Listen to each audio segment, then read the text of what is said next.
Olá, amigos, estamos iniciando mais um programa Esclarecimentos Oportunos. Conosco, como sempre, nosso companheiro Milton Felipe. Tudo bem, Milton? Tudo bem, já estou aqui preparado com o livro aberto, pronto para o nosso trabalho de hoje. O livro aberto. O livro aberto. E este livro aberto é o livro trazido, que faz parte da Codificação Espírita, que nesse ano de 2015 completa 150 anos do seu lançamento.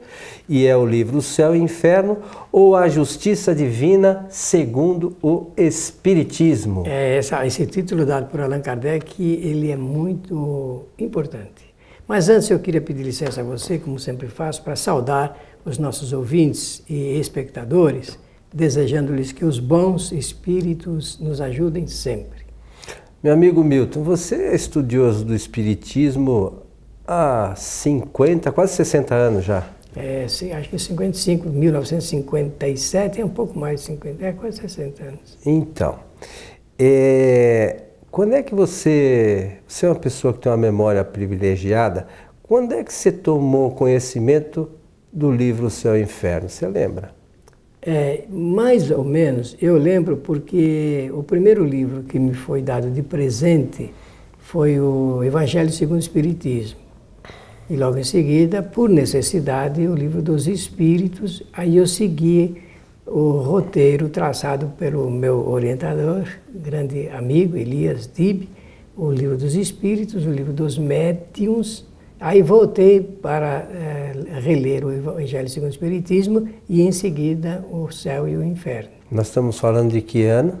Isso aqui, 57, com certeza em 60 eu já tinha lido essa obra. Eu tinha quase que nascido, eu nasci em 58, meu. Você Foi... estuda Espiritismo antes de eu nascer, né, meu? Você vê, você não precisou disso, né? Que é isso, não precisou. Acho que todos precisamos muito. Acho que todos estamos longe ainda, e você me fala isso com frequência, de compreender a totalidade da obra de Kardec. Estamos longe ainda, né? Uma encarnação, 2 ou 3, eu acho que a gente não esgota todas as informações principais. Quanto mais as secundárias, as periféricas. Mas o Céu e o Inferno, 150 anos, Milton, qual é a tua análise sobre esse livro e a necessidade do espírita fazer o estudo desse livro? Esse livro mostra o cuidado de Allan Kardec em desenvolver um estudo completo a respeito de uma nova doutrina. Somente depois da publicação do Livro dos Espíritos é que ele se deu conta de que realmente existia a possibilidade da constituição de uma nova doutrina filosófica e científica a respeito da vida. Então, Kardec foi muito oportuno, judicioso, ele teve um bom senso de organização. Todo livro da codificação ele tem um plano de ação. Não é um livro escrito como se escreve romance, narrativa romanceada, poesia, nada disso. É um plano de ação no campo da informação espiritual. E esta obra ele escreveu para dar uma resposta à Igreja Católica a respeito desses 3 temas principais que são dogmas do catolicismo e que agora, com certeza, serão desmanchados pelo Papa Francisco, que vem realmente corajosamente se apresentando para declinar novas notícias. Então, esses 3 temas principais é a figura do céu, a figura do inferno e a figura do purgatório. O Espiritismo tem explicação para tudo isso. Claro, está aqui nessa obra. Então... É o discurso teológico do Espiritismo a respeito dessas configurações. E o livro ele é dividido em 2 partes. Nessa ele vai realmente tecer considerações a respeito dessa proposta do catolicismo, numa linguagem elegante. Ele nem fala da religião católica. Eu citei aqui porque nós estamos num programa de comunicação social espírita, mas ele faz uma abordagem muito elegante e um discurso doutrinário que todos os espíritas deveriam conhecer. Aqui os estudos feitos por Kardec são estudos fundamentais da doutrina. Como, por exemplo, esse que eu pretendo com você falar sobre o Código Penal da Vida Futura, na primeira parte. E na segunda, Kardec vai introduzir mais de 60 modelos de comunicações de espíritos durante a desencarnação e depois, como eles revelam os acontecimentos nesse período de transição e depois os estados deles em diversas situações. Nós vamos falar depois a respeito disso. É uma questão interessante e Kardec começou, acho que base sobre essa segunda parte é a Revista Espírita, né? Nos trabalhos que a Sociedade Espírita de Paris realizou, Kardec foi juntando as comunicações dos espíritos, né? Quem teve a oportunidade ou quiser ter conhecimento da Revista Espírita, pode ver que boa parte dos relatos que estão na Revista Espírita, Kardec utilizou aqui nesse livro. Na Revista Espírita há muitos outros, né? É uma quantidade muito maior de relatos, mas aqui ele concentrou aqueles, vamos chamar de ou principais. Ele fez uma seleção, porque ele queria abordar a situação de um espírito sofredor, de um suicida, de um espírito de outra qualidade, e assim nós vamos falar. E eu penso que, se você aceitar a proposta, nós poderemos fazer 2 programas. O primeiro, que é hoje, falando dessa primeira parte do livro, e no próximo programa... Hilton, nós estamos aqui para tentar levar aos nossos amigos esclarecimentos. Se o tempo permitir, vamos fazer até 3 ou mais, quantos forem necessários, porque é interessante para quem busca o conhecimento da doutrina espírita, né? Porque se a gente mostrar os 5 livros da codificação para uma pessoa, mesmo espírita, qual que a senhora quer ler, o senhor quer ler, com certeza essa obra não vai ser a primeira que o indivíduo vai buscar. Entretanto, se ler o que está aqui, vai saber o que vai acontecer com ele depois que ele morrer. Não, e sabe, às vezes sabe por que passa certas circunstâncias, né? Hoje, claro. Eu estou atravessando alguns problemas, por quê? Né? Deus me escolheu, como é que é isso? Exatamente. Então, se tiver a leitura atenta desse livro, vai ter essa percepção um pouco mais apurada, né, Milton? Muito bom, excelente. Então, você queria começar aqui? Pelo Código Penal da Vida Futura. Código Penal da Vida Futura. E Kardec começa nesse Código Penal dizendo o seguinte: o Espiritismo não vem, pois, com sua autoridade particular, formular um código de fantasia. Sua lei no que diz respeito ao futuro da alma, deduzida da observação tomada sobre os fatos, pode se resumir nos seguintes pontos. Isso que importa hoje em esclarecimentos oportunos, porque muitas pessoas frequentam os centros espíritas e não se dão conta desta situação. E é a seguinte, primeiro, né, do código. A alma ou o espírito sofre na vida espiritual as consequências das imperfeições que não conseguiu corrigir na vida corporal. Por quê? Porque nós reencarnamos com um propósito e cada espírito escolhe suas provas e passa pelas suas expiações, e o objetivo é ele diminuir muito essas imperfeições. Planeta de provas e de expiações. E vale aqui a gente refletir o seguinte: ao desencarnar, quando do retorno ao mundo espiritual, o espírito não fica perfeito, ele fica exatamente como ele é. Exatamente como ele estava. Não fica nem mais bonito, nem mais feio. O seu conhecimento permanece o mesmo, não vira santo, não vira diabo, não vira absolutamente nada. Ele permanece como é, bom ou ruim. Kardec preferiu usar um termo aqui, pela época, uma linguagem religiosa, conforme vocês vão perceber. Ele diz assim: o seu estado, isto é, depois de desencarnado, porque o espírito depois desencarna e ele fica em um outro estado. Esse estado chama-se erraticidade. Nós fizemos um programa sobre essa questão da erraticidade, é só acessar lá o nosso site kardec.tv que está à disposição. O seu estado feliz, ou desgraçado, ou bom ou mal, que nem você disse, é inerente ao seu grau de pureza ou impureza. Eu disse que ele usaria uma linguagem religiosa porque a religião costuma usar esses termos. Ora, nós sabemos, por experiência, que é muito grande a quantidade dos espíritos chamados sofredores. Muito. É muito grande. E eles sofrem do quê? Sofrem exatamente devido a essa situação de não ter sido orientado, não ter tido a oportunidade dele entender o funcionamento da vida e melhorar quando estava encarnado. Dá a impressão até que ele piorou. Não existe isso, não existe a evolução. Nenhum espírito piora, mas ele não melhora, ele não avança, moralmente falando. E depois vai passar por essa experiência que eu entendo dolorosa. Porque a ausência de conhecimento oferece mais dor do que uma doença física. Então, mas é importante que as pessoas entendam que a dor é essa dor moral. Só moral. O espírito, quando desencarna, ele não tem corpo físico, ele é fluido. O perispírito é fluido. O espírito é algo que a gente não entende ainda propriamente o que vem a ser.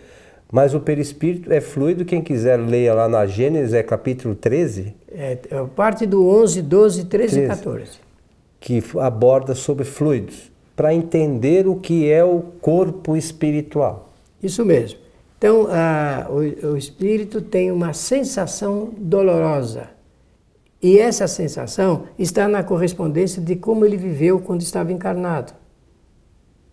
Olha que interessante. Aí ele diz: a completa felicidade prende-se à perfeição, isto é, à purificação completa do espírito. Continua a linguagem religiosa, conforme eu disse. Toda imperfeição é por sua causa de sofrimento e de privação de gozo, do mesmo modo que toda perfeição adquirida é fonte de gozo e atenuante de sofrimentos.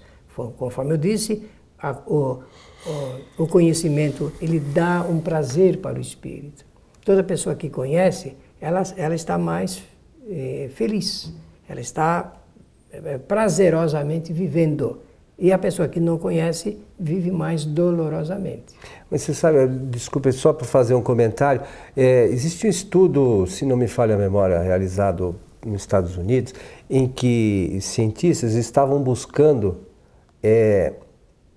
a realização, o que o ser humano se sentia feliz, com o que o ser humano se sentia feliz. E aí tem todas aquelas coisas, vamos comprar um carro, vamos comprar uma casa, vamos não sei o quê. A grande maioria das coisas ligadas à matéria. E eles chegaram no final à conclusão que a grande satisfação do homem encarnado é o conhecimento. Aí, para cientista, é difícil entender isso. O que vai fazer com isso? Mas esse é o objetivo do espírito encarnado. Mas é a única coisa que ele leva. Porque isso se dá porque esse é o objetivo do espírito enquanto encarnado. É ganhar conhecimento para melhorar para o futuro. O conhecimento liberta, não é? Liberta da ignorância, dá mais condições do espírito agir melhor. Desculpe, Milton. Não, ótimo. Aí, o terceiro item deste Código Penal da Vida Futura. Não há uma única imperfeição da alma que não importe funestas e inevitáveis consequências, como não há uma só qualidade boa que não seja fonte de gozo. Olha que interessante. Tudo que realmente está ligado com as dificuldades do espírito está na razão direta da lei de causalidade. Causa e efeito. Quando nós sabemos disso, sempre que nós passarmos alguma coisa aqui na vida, nós temos que perguntar: qual é a causa desse acontecimento? À toa é que não acontece nada, Se né? nós tivermos essa coragem moral de buscarmos a causa, certamente nós poderemos melhorar também os seus efeitos. Porque aprende, né? Porque realmente o espírito aprende. Mas ele está falando do espírito em estado de erraticidade, desencarnado. A soma das penas é assim proporcionada à soma das imperfeições, como a dos gozos, a das qualidades. A alma que tem imperfeições, por exemplo, sofre mais do que a que tem 3 ou 4. A que tem 10 imperfeições sofre mais que as que tem 3 ou 4. 10 imperfeições, por exemplo, sofre mais do que a que tem 3 ou 4. Quando dessas 10 imperfeições não lhes restar mais que a metade ou 1/4, menos sofrerá e gozará de inteira felicidade quando não tiver nenhuma. O que ele está mencionando aqui, em contraposição, é o discurso do catolicismo da penalidade. Se o indivíduo é bom, ele vai para o céu. E se ele for ruim, o procedimento dele for mau, ele vai para o inferno. Mas criou-se. Jesus falou do céu e do inferno, mas falou do céu e do inferno consciencial. Não de um lugar para onde iriam os espíritos. E essa é uma confusão muito grande que todos, até espíritas, fazem, né? Mas eu vou tocar nesse ponto. Como precisava de uma atenuante, então criou-se a figura do purgatório, que é, digamos, por figuração, uma sala de estar, de espera, melhor dizendo. Se aguarda o julgamento, se vai para um lado ou vai para o outro. No Espiritismo, não existe nem céu, nem inferno, nem purgatório. Mas os espíritas, por inadequação, quase que eu diria por despreparo cultural do espiritismo, por falta de conhecimento doutrinário, criaram uma figura correspondente ao purgatório. Criaram um umbral. Não existe umbral no espiritismo. Kardec não citou isso, não, absolutamente. Em nenhum momento na revista espírita, nenhum espírito. Então criou-se essa figura para dar um certo equilíbrio teológico de informação. Não existindo o purgatório, criou-se o purgatório, porque Jesus não tocou nesses assuntos. Nós estamos aqui fazendo uma comparação.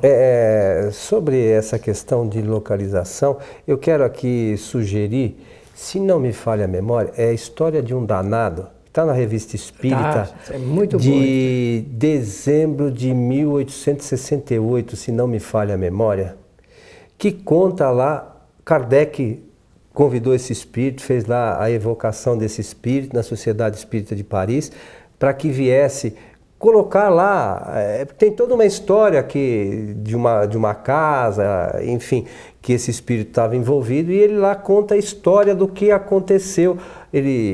Enfim, não vou contar a história, porque senão perde aqui até a motivação das pessoas lerem.